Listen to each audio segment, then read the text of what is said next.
તો લોકસભા ચૂંટણીને લઈને રાજકીય પાર્ટીઓએ પોતાના ઉમેદવારોને મેદાને ઉતારી દીધા છે। ઉમેદવારો પોતાના વિસ્તારમાંથી ઉમેદવારી પણ નોંધાવી દીધી છે।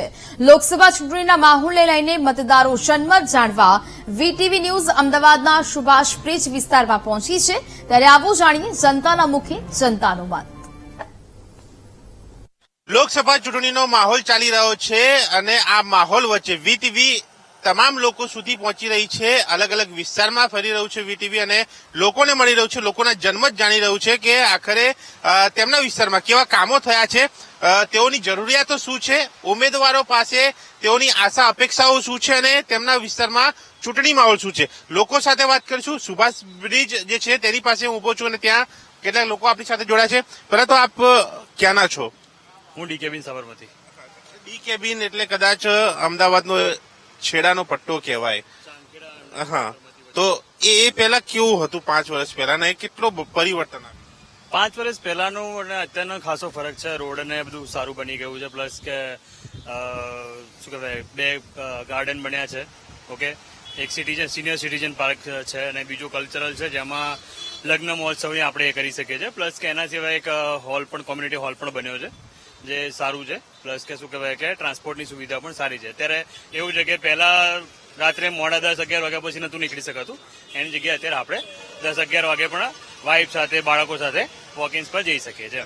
પેલા લગભગ શું થતું? આવા રૂમ કૂતરા રખડતા હોય કે લાઇટો એ હોય, રસ્તા પેલા હોય, બરોબર। એની જગ્યાએ શું કોમ્યુનિટી હોલ છે, બાંકડા બેસાડેલા છે, ત્યાં માણસો બેઠેલા હોય, શું કહેવાય કે અલગ અલગ નાસ્તાના પેલે એ પણ હોય, એટલે ત્યાંથી નીકળીએ સારું લાગે એમ। લાઇટો વાઇટો બધું સારું કરે। પાણી ભરાય? ના, હવે નથી ભરાતું।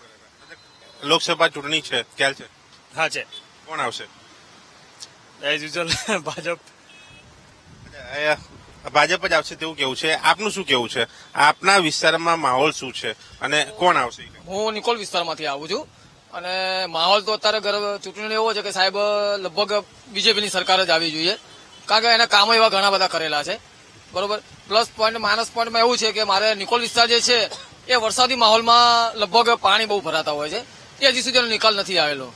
એટલે આ ફેરીની સરકાર જે બને તો વિચાર મારો એવો છે કે એ લોકોની દરખાસ્ત એવી કરું છું કે આ વરસાદી પાણીનો થોડો જલ્દી બને નિકાલ થાય તો સારામાં સારું। સરકારી સુવિધા, સરકારી કચેરીઓ છે, કઈ ખૂટે છે? સરકારી સુવિધામાં તો ઘણું બધું એ લોકોએ કરેલું છે। રોડો, રસ્તા છે, લાઇટોનું કામકાજ છે, ગટરનું વ્યવસ્થા છે, એ બધી સરસ કામકાજ કરેલું છે, બરોબર છે।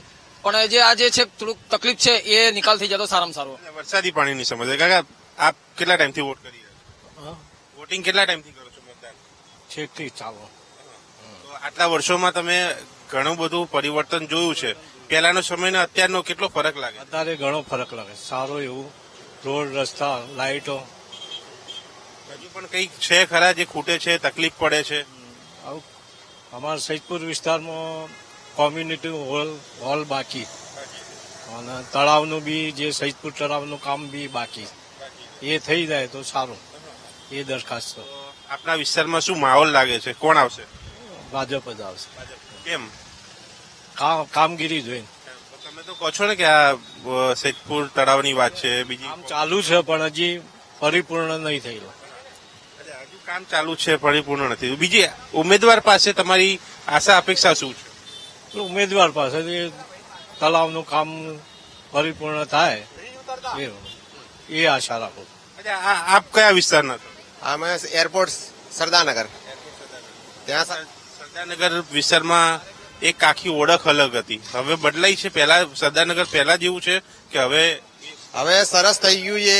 રોડ એકદમ બ્રોડ થઈ ગયા છે ને સારી સુવિધા આપે સરકાર, એટલે ભાજપ જ આવવી જોઈએ અમારું મંતવ્ય છે। પણ નાના રોજગાર વાળાને બહુ તકલીફ છે અમારે, કેમ કે અમને દબાણ બહુ હેરાન કરે છે, એટલે એનો કોઈ સોલ્યુશન લાવે કે અમને સાઈડમાં ધંધો કરવા દે સાહેબ। વરસાદી પાણી ભરાય છે? અમારે ત્યાં હવે નથી ભરાતા। ગુનેગારી કેવી છે? અત્યારે બધું સરસ ચાલે છે, સારામાં સારું। સરદારનગરમાં કોઈ વ્યક્તિએ જવું હોય તો કદાચ એ વિચાર કરતો હતો પહેલા, હજુ એ પરિસ્થિતિ છે? ના, હવે તો સરસ થઈ ગયો। અત્યારે તો 2-3 વાગ્યા સુધી ચાલે જ છે બધું, આખો ધંધો રાતે 4-5 વાગ્યા સુધી ધંધો ચાલતો જાય છે બધાનો। એટલે કે પરિવર્તન આવ્યું છે। અલગ અલગ વિસ્તારના લોકો આપણી સાથે જોડાયા, કોઈ એરપોર્ટ તરફ બાજુથી, કોઈ સૈજપુર, કોઈ નિકોલ, તો કોઈ ચાંદખેડા ડી કેબિન. એટલે કદાચ કહી શકાય છે કે 4 ખૂણાના વિસ્તારના લોકો આપણી સાથે જોડાયા, જેમને વીટીવી સાથે વાત કરી, ચૂંટણીલક્ષી માહોલની વાત કરી કે જ્યાં એક તરફી માહોલ જોવા મળ્યો છે, પરંતુ કેટલીક સમસ્યાઓ પણ તેમણે જણાવી કે જેઓ ઉમેદવાર પાસે આશા અપેક્ષાઓ રાખી રહ્યા છે કે તેમની આ સમસ્યા તેઓ દૂર કરે, સુવિધા આપે, જેથી કરીને ખરેખર તે સ્થળનો, તે વિસ્તારનો વિકાસ થાય અને લોકોને તે સુવિધાઓ પણ મળી રહે. કેમેરામેન આશીષ સાથે દર્શન રાવલ, વીટીવી ન્યૂઝ, અમદાવાદ.